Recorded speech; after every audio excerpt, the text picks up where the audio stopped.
वीरान वातू वीरान वातू। शानदार है जी सर।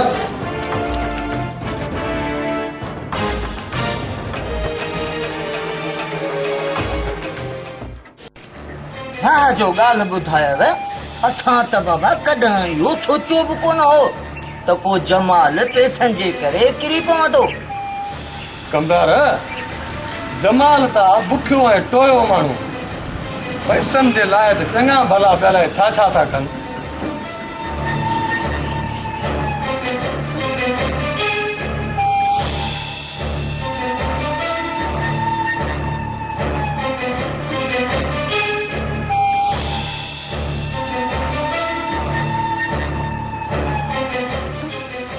माफ कजो साईं, मां भुल में वेही रहियसि।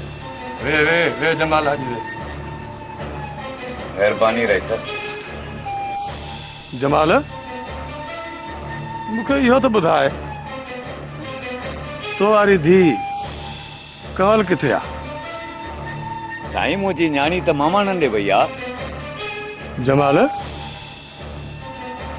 अछी ॾाढ़ी में कूड़ ॻाल्हाईंदे लज बि नथी थई।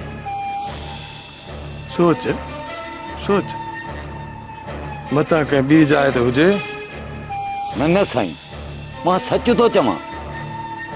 तव्हां सां भला छाजे लाइ कूड़ ॻाल्हाईंदुसि? सुमर हाज़ुर बाबा वञा थो।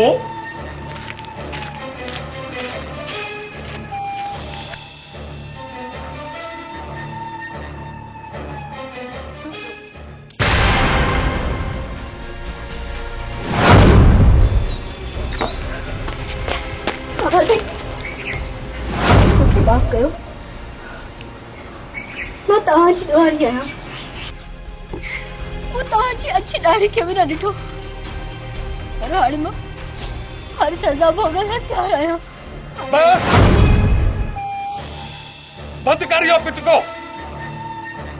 जमाल तो जहिड़े बेइज़्ज़ते माण्हू जे हिन ॻोठ में का बि जॻह न आहे। छो त रुस्तुम ख़ान वटि नंढे में नंढी ग़लती जी सज़ा ॻोठ निकाली हूंदी आहे।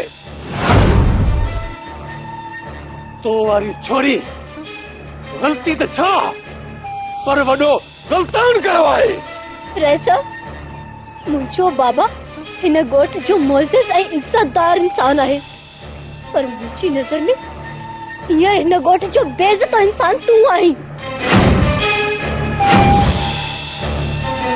छो त जेकॾहिं तो में थोरी बि इज़्ज़त हुजे हा न त ईअं पंहिंजे कमदार ऐं नौकर जे साम्हूं पंहिंजी थियण वारी नुंहं जी तज़लील न करी हा।